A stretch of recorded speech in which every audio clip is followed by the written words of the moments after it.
आपण सध्या रोडगा या गावच्या पुलावर आहोत। आपण बघू शकतो रात्री 2 वाजल्यापासून सततधार या ठिकाणी सुरू आहे। आपल्यासोबत काही शेतकरी बांधव आहेत। अक्षय, कधीपासून पाऊस सुरू आहे, कशा पद्धतीने पाऊस सुरू आहे, काय सांगशील?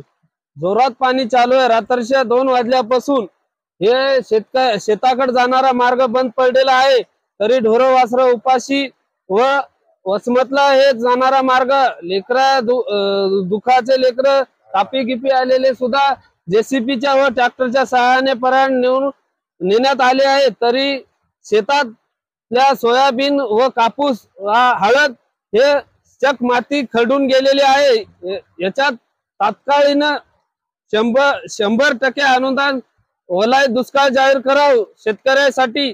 व महाराष्ट्रात इतके पाणी झालेले आहे, प्रत्येक खेड्या पाड्याने सुद्धा पाणी फुलवून पाणी चाललेले आहेत। आपल्यासोबत अजूनही काही शेतकरी आहेत। अण्णा, शेतीची काय परिस्थिती आहे? सगळा मसनवाटा झालाय का? शेतीची भयानक परिस्थिती झालेली आहे।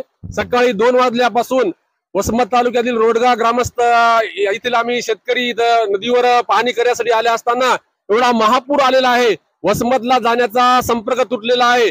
शेतामध्ये बरेच शेतामध्ये आखाडे शेतकऱ्याचे आहेत, तरी चारा पाणी करायला सुद्धा जायला झाले शेतकऱ्याला। नदीच्या पलीकडे एक 12 वर्षाचा बाळ बिमार पडलं होतं, त्या दवाखान्यात नेण्यासाठी जेसीबीच्या सहाय्यानं नदीच्या पलीकडे नेण्यात आलेला आहे।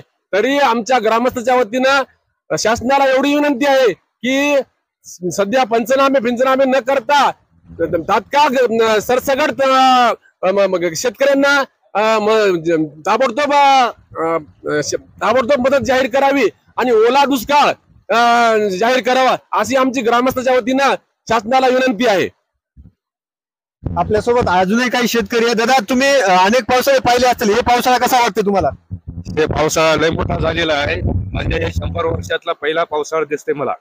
कारण आता हे ऊस आडे झालेत, सोयाबीन गेलेत, पुन्हा शाळा बंद झाल्या, लेकराला शाळेत जाता येईना आणि खूप अति नुकसान झालेलं आहे। तरी या सरकारनं काय करायला पाहिजेत की सरसगट अनुदान द्यायला पाहिजेत, अशी माझी विनंती आहे या सरकारला। मित्रांनो, ही रोडगा गावची परिस्थिती मी तुम्हाला दाखवत आहे आणि अतिशय भयानक या ठिकाणी परिस्थिती आहे। पाहायला गेलं तर शेताकडे जाणारा रस्ता अतिशय म्हणजे बंद झालेला आणि ढोरा वासरांचं या ठिकाणी चारा पाणी बंद आहे आणि शेताचा पूर्ण मसनवाटा झालाय, असं या ठिकाणी रोडगा गावाच्या शेतकऱ्याकडून सांगण्यात येत आहे। मी संदीप कदम, श्रीमंत वारकरी न्यूज, रोडगा।